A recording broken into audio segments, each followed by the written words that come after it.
Guys welcome to my YouTube channel mathematics math classes. तो आज जो हम बात करने वाले भाई हमारे पास वो जो स्टैट्स के मैथ में जो कहा था कि भाई जो उसकी वन शॉट वीडियो थी जो मेरे पास स्टैटिक्स था, स्टैटिक्स की जो मेरे पास वन शॉट वीडियो है उस वीडियो के हम थोड़ा सा आगे बढ़ते हैं। ठीक, मैंने तुमसे कहा था कि सबसे पहले जो तुम्हारे पास वीडियो है इसको कवर कर लेना, और जो भी जिसने इसकी जो वाली वीडियो जो उसकी थ्योरी वाली वीडियो जिसने कवर नहीं करी है, सबसे पहले जो है भाई तुम्हें वो सारी वीडियो कवर करनी है। एक वीडियो है उसे कवर करना अच्छे से। उसके बाद हमारे पास आज जो है हम इसके जो कुछ इंपॉर्टेंट क्वेश्चन है हम उसकी तरफ जा रहे हैं। ठीक है, देखो भाई अगर मैं तुमसे नॉर्मली बोलूं कि हमारे पास इंपॉर्टेंट क्वेश्चन में सबसे पहले मेरे पास क्या क्या थे, तो मैं तुम्हें अभी एक भी जो इंपॉर्टेंट क्वेश्चन है करवाया नहीं है अभी। आज हम जो उसका क्वेश्चन नंबर फर्स्ट है उसकी तरफ बढ़ते हैं। ठीक है, देखो भाई क्वेश्चन फर्स्ट के अंदर उसने हमसे क्या बोल रखा है। अगर तुम ना यहाँ पे तुम्हें कहीं समथिंग ऊपर देखो दिख रहा होगा, और जो मेरे पीछे की जगह ना वो तुम्हें दिखेगी नहीं।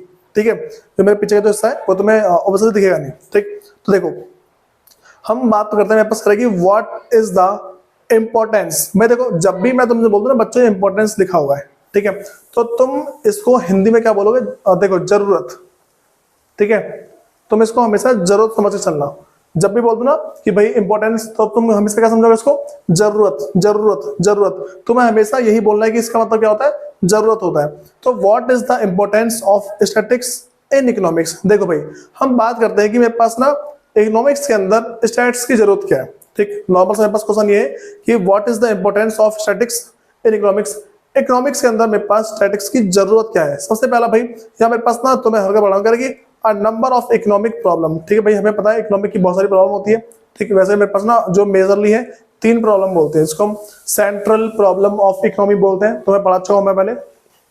देखो कह रहे number of economic problem can easily be understood. ठीक है, हम क्या इसको आसानी से समझ सकते हैं by the use of statics. देखो स्टैटिक्स की हेल्प से हम क्या है कि जो भी हमारे पास इकोनॉमिक्स प्रॉब्लम होती है हम उसको आसानी से समझ सकते हैं। फिर अगला मेरे पास करेगी it help in formulation of economic policy. देखो भाई इकोनॉमिक पॉलिसी का मतलब है कि पॉलिसी रिलेटेड टू मनी। ठीक है, क्या समझ रहा है भाई हमें, मेरे पास है पॉलिसी रिलेटेड टू मनी।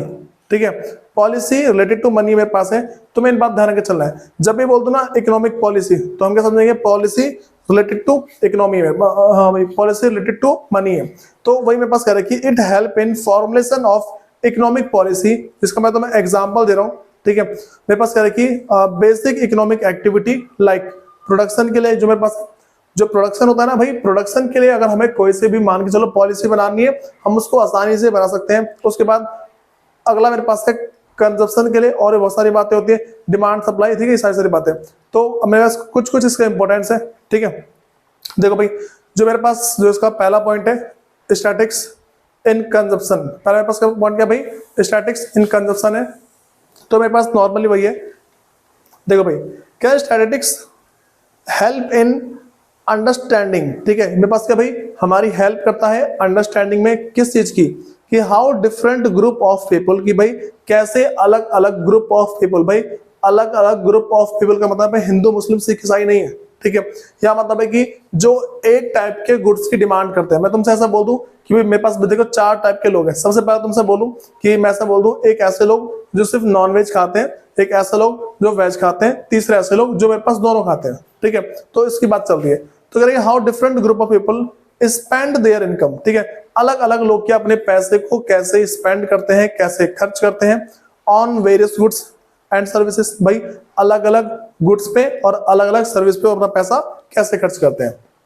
उसके बाद क्या the data of consumption are useful and helpful in planning their budget. ठीक है, जो कंजप्शन का जो डाटा है ना वो हेल्प करता है। भाई मेरे पास क्या यूजफुल है, किस चीज में यूज करते हैं भाई, यूजफुल है और हेल्पफुल है किसमें, प्लानिंग एंड देयर बजट में, प्लानिंग करने में और उसका बजट बनाने में। भाई तुम्हें इन बातों को ध्यान रख के चलना पड़ेगा कि जब भी हम कभी भी ऐसा करते हैं तो हमारे पास क्या है कि वो हमारी हेल्प करता है प्लानिंग में और उसका बजट बनाने में। उसके बाद अलग क्या रखी, and improve their standard of living. ठीक है, और क्या भाई लोगों का जो स्टैंडर्ड ऑफ लिविंग है उसे इंप्रूव करता है। देखो कैसे, जैसे मान लो तुम्हें पता लग जाएगा कि तुम्हारी जो मंथली इनकम है कितनी है।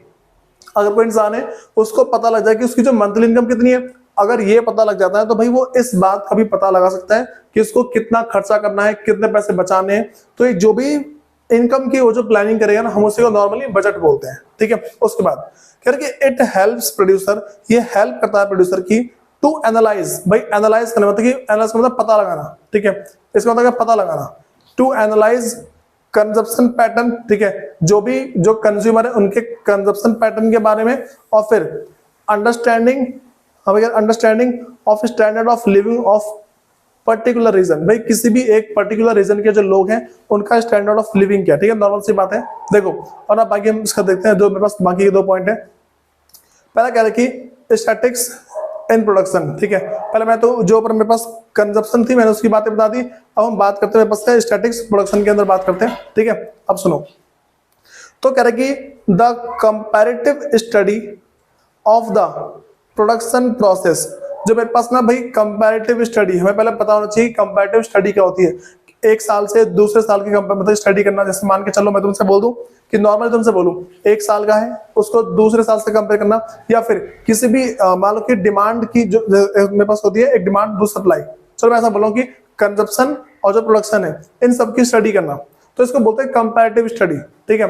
एक स्टडी को किसी दूसरे से कंपेयर करना, तो भाई नॉर्मली क्या बोल रहा हूं मैं, the comparative study of the production process is done with the help of statics, भाई जो तुम्हारा स्टैटिक्स है उसकी हेल्प से हम क्या करते हैं, कितना प्रोड्यूस करना है और कितना प्रोड्यूस नहीं करना, मतलब कि किन किन ऑब्जेक्ट का, या फिर बोल सकते हैं किस गुड्स का और किस सर्विस का कितना प्रोडक्शन करना है और कितना नहीं करना है, ये सारा का सारा इसी के अंदर पता लगता है। उसके बाद the statistics of production are very useful and helpful for adjustment of demand and supply. देखो भाई मार्केट में सप्लाई कितनी है उसके हिसाब से डिमांड करना, या फिर जितनी मार्केट में डिमांड है उसके हिसाब से सप्लाई करना, ये सारा का सारा हमें स्टैटिक्स बताता है, ठीक है।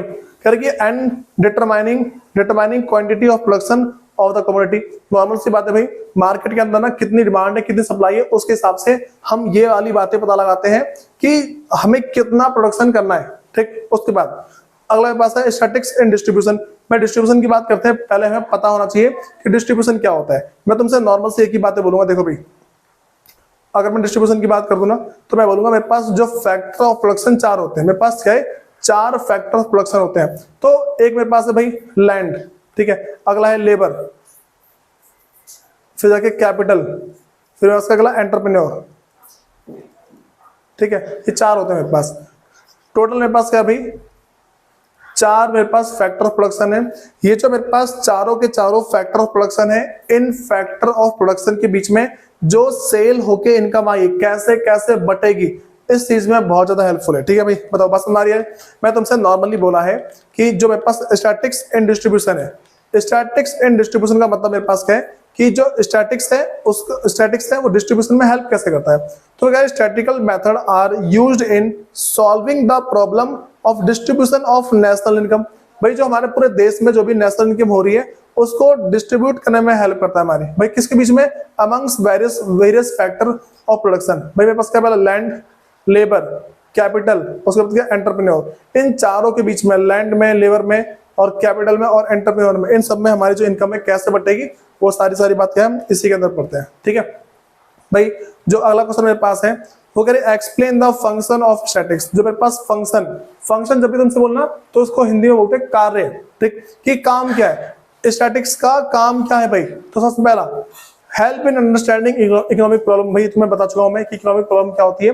अगला मेरे पास है presentation of fact in definite form, जो भी तुम्हारे फैक्ट वगैरह होते हैं उन सबको एक किसी डेफिनाइट फॉर्म के अंदर एक्सप्लेन करना होता है। देखो यहाँ पे वही कह रहा है कि स्टैटिक्स इनेबल एन इकोनॉमिस्ट की बात चल रही है टू प्रेजेंट इकोनॉमिक फैक्ट, ठीक है, क्या बोला मैंने, देखो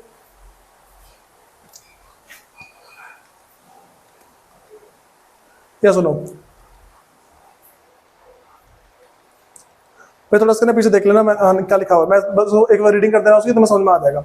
तो क्या statistics enable an economics to present economic fact, जो भी इकोनॉमिक फैक्ट है in precise and definite form. भाई देखो जो स्टैटिक्स है ना, स्टैटिक्स क्या है, ऐसा जो मेरे पास कह रहा है कि एक जो इकोनॉमिक्स है उसको इस लायक बनाता है कि भाई वो क्या करता है कि इकोनॉमिक्स टू प्रेजेंट करने में क्या चीज, इकोनॉमिक फैक्ट, जो भी इकोनॉमिक फैक्ट है उन सबको प्रेजेंट करने में किसमें भाई एक प्रिसाइज, मतलब कि बहुत ही आसान भाषा में, एंड डिफिनाइट फॉर्म, एक प्रिसाइज और डिफिनाइट फॉर्म में उसको प्रेजेंट करने में हेल्प करता है, ठीक है। उसके बाद भाई मेरे पास जो थर्ड इसका पॉइंट है, थर्ड पॉइंट में क्या रखी, जो मेरे पास स्टैटिक्स हेल्प इन, हाँ भाई, condensing mass data, condensing mass data,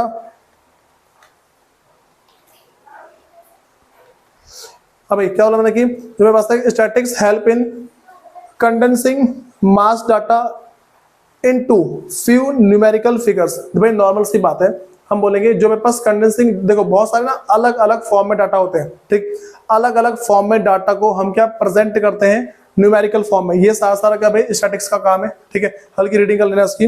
next मेरे पास है भाई कह रहे स्टेबलाइज, मतलब कि स्टेबलाइज का मतलब क्या होता है, एक तरीके से स्थापित करता है, एस्टेब्लिश रिलेशन बिटवीन फैक्टर्स। भाई जितने भी इकोनॉमी के फैक्टर हैं, इकोनॉमी के अंदर जितने भी फैक्टर होते हैं ना, उन सबके बीच में एक रिलेशन एस्टेब्लिश करने में हमारी हेल्प करता है। लास्ट में पास है help in formulation of plan and policy. भाई जो भी तुम्हारे प्लान्स और जो पॉलिसी बनती है उन सब में हमारी बहुत ज्यादा हेल्प करता है। भाई अगली बात करते हैं मेरे पास लिमिटेशंस। लिमिटेशंस की बात बोलते हैं कमियां, स्टैटिक्स के अंदर क्या कमियां क्या क्या। सबसे पहला कि statics does not study individual. भाई ये इंडिविजुअल के बारे में नहीं पढ़ता। मैं तुमसे हमेशा बोला है कि जब भी हम इकोनॉमिक्स पढ़ते हैं, ये जो मेरे पास माइक्रो है, माइक्रो की पढ़ाई कभी नहीं होती। हम जब भी पढ़ते हैं भाई एक्चुअल लाइफ में हमेशा मैक्रो इकोनॉमिक्स की पढ़ाई होती है, जो तुम नॉर्मली भाई 12th क्लास के अंदर आसानी से पढ़ोगे, ठीक है। ये मेरे पास बातें होती है। अब सुनो, क्या statics does not study individual, करके study of individual is not part subject of statics, ठीक है। मेरे पास कभी स्टैटिक्स का पार्ट होता ही नहीं है।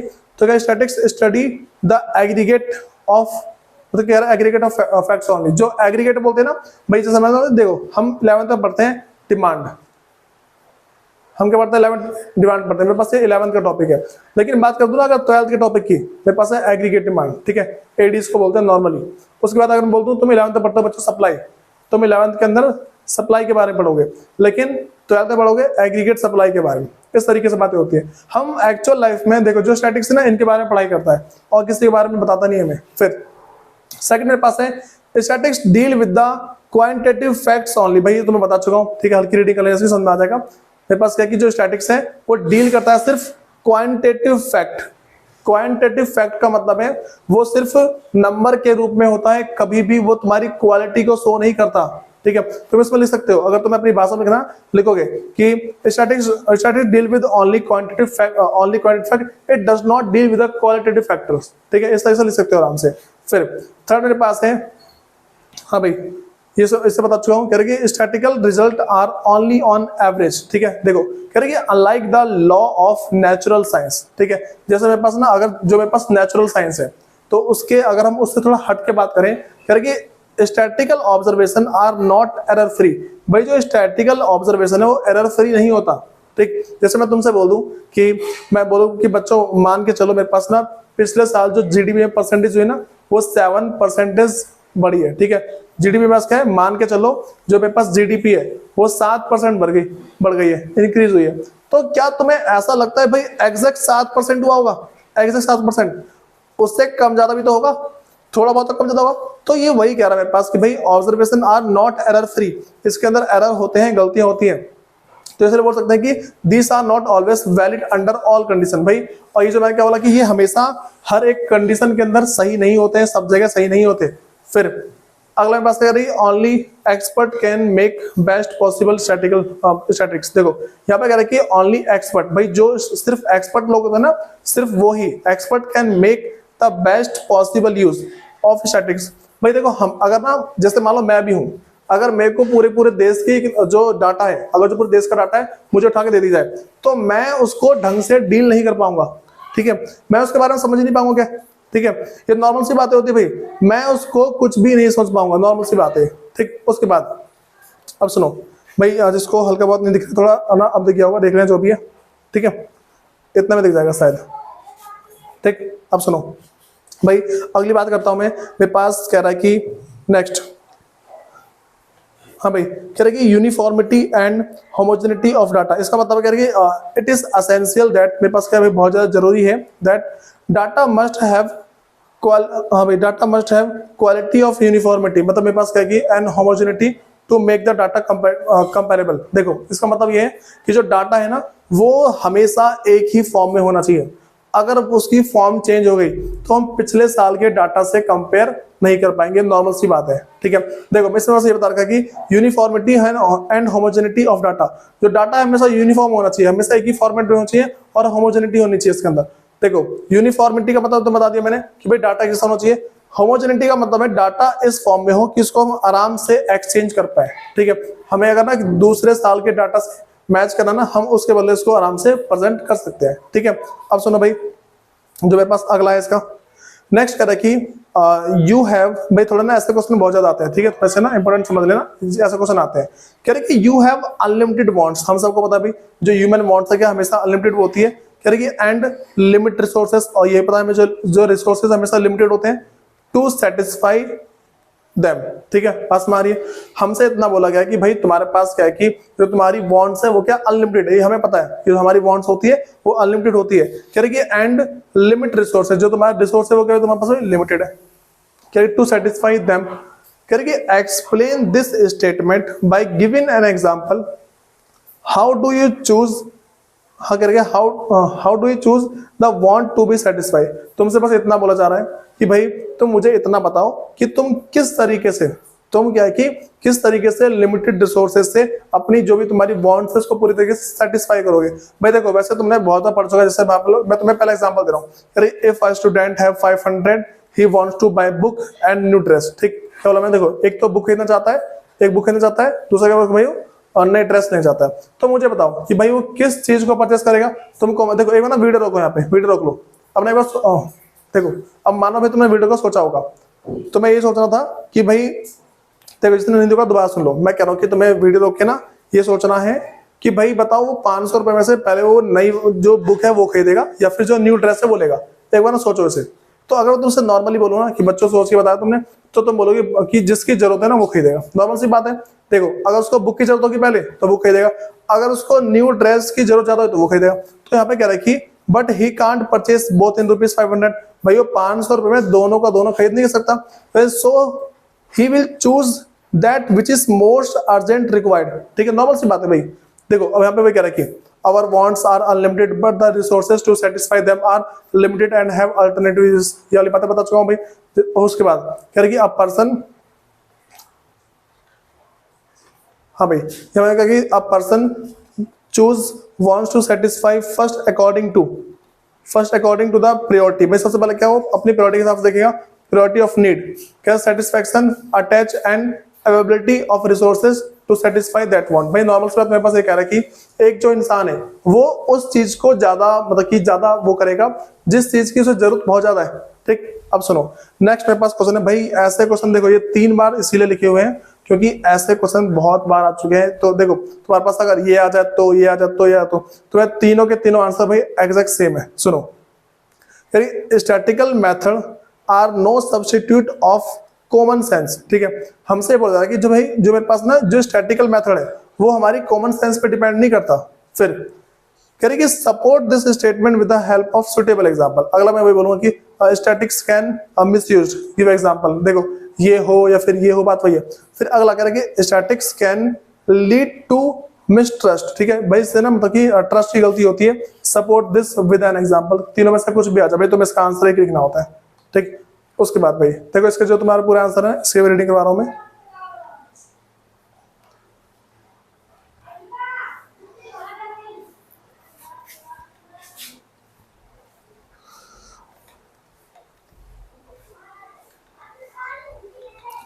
देखो भाई जो तुम्हारे पास एग्जांपल है ना, अगर इसको नॉर्मली बोला जाए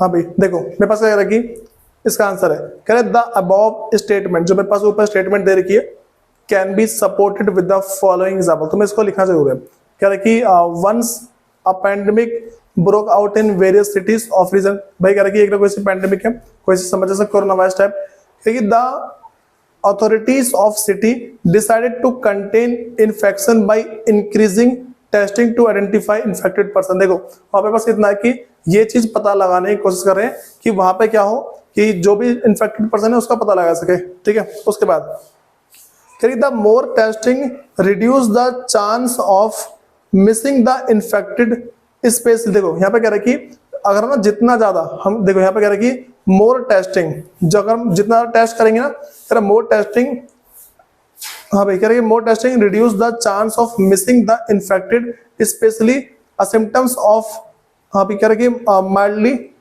सिम्पैथिक पर्सन। देखो भाई यहाँ पे कह रहे कि हमसे इतना बता रखा है कि जो भी मेरे पास ना, अगर हम ऐसा बोल रहे हैं कि जितना हम चेक करेंगे ना तो उतना ही ज्यादा जिनको ऐसा सिम्टम्स है, ठीक है, जिनको भी हमारे पास जो भी सिम्टम्स वाले पर्सन है वो सारे जल्दी मिल जाएंगे। फिर कह रहे कि person who otherwise would have been moving within society, भाई जो इंसान सोसाइटी में मूव कर रहा होगा एंड स्प्रेड इन्फेक्शन, कह रहे भाई वो क्या वो क्या करेगा, घूम घूम के इन्फेक्शन फैलाएगा। ठीक, अब देखो मैं ना नॉर्मली बोल सकता हूँ एक ही डाटा है, उसके ना दो तरीके से उसका देखो, उसको अच्छा मान सकते हैं बुरा मान सकते हैं। तो कह रहे कि दिस टेस्टिंग कह रहे कि drive lead to report high rise in positive case, भाई इसके पॉजिटिव केस बहुत सारे आएंगे। कह रहे कि फ्यू पर्सन कंक्लूड दैट, कुछ लोगों ने सोचा कि more testing leads to more infected person.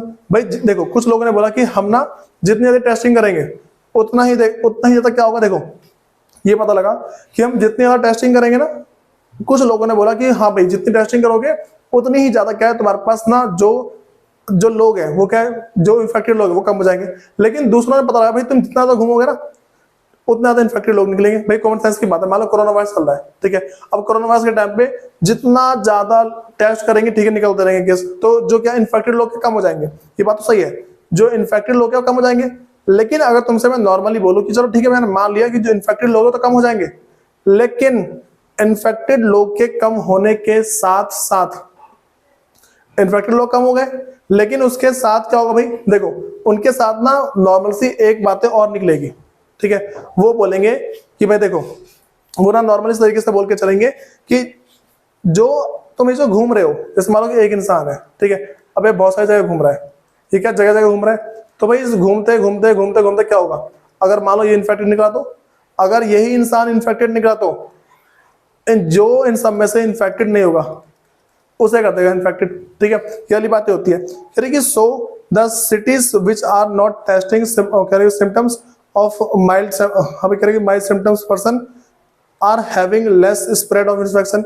यहाँ पे ना एक बात और पता लगी, जहां पे टेस्टिंग कम हुई है या फिर टेस्टिंग हुई नहीं है वहां पे सिम्टम्स पाए नहीं गए। तो यहाँ पे कह रहे कि in fact this was not true, therefore we can say that statistics are no substitute of common sense। ठीक है, हम क्या बोल सकते हैं अब ना, इस एग्जांपल के बेस पे बोल सकते हैं, जो मेरे पास स्टैटिक्स है वो क्या है, कॉमन सेंस के बेस पे नहीं चल सकती है। भाई तुम्हें इस एग्जांपल को याद रख के चलना है, अगर तुम अपने एग्जांपल खुद नहीं बना सकते हो तो, ठीक है भाई। हम अगर थोड़ा सा और आगे बढ़े तो हमारा लास्ट क्वेश्चन ये था फिलहाल तो। अब देखो भाई तुम्हें जितना भी मैंने टोटल 4 से 5 क्वेश्चन है, इन 5 क्वेश्चन को तुम्हें अच्छे से कर लेना है, ठीक है। ये तुम्हारे पास टोटल 5 क्वेश्चन है। अब तो जैसे भाई अब ना दूसरी बात तुम्हें समझनी है कि जैसे मैंने तुम्हें, हमारे पास जितने चैप्टर है, तो जैसे पहला चैप्टर होगा, एक चैप्टर की एक वीडियो, एक चैप्टर तुम्हारे पास है उसकी एक वीडियो आएगी, ये होगी तुम्हारी थ्योरी वाली। ये तुम्हारे पास कौन सी होगी भाई, थ्योरी वाली वीडियो होगी। फिर अब जैसे ही तुम्हारी थ्योरी कंप्लीट हो जाएगी ना, इसके जस्ट मान लो नेक्स्ट डे बोल सकते हैं, इसका जो नेक्स्ट डे आएगा उसके नेक्स्ट डे में तुम्हें भाई इसके जो इंपॉर्टेंट क्वेश्चन है, जो तुम्हारे इसके इंपॉर्टेंट क्वेश्चन है वो तुम्हें सारे के सारे मिल जाएंगे। भाई अगर किसी को पीडीएफ चाहिए तो वही नॉर्मल मेरे को व्हाट्सअप करेगा, ठीक। और अगर भाई कोई ऑनलाइन देख रहा है तो ऑनलाइन वालों के लिए भाई क्या बोला जाए, तुम स्क्रीनशॉट ले सकते हो, या फिर अगर तुम्हें चाहिए तो मेरे को कमेंट कर देना, ठीक है। यहाँ पे तुम्हें पीडीएफ चाहिए, अगर तुम्हें पीडीएफ चाहिए तो भाई you need to comment below, ठीक है।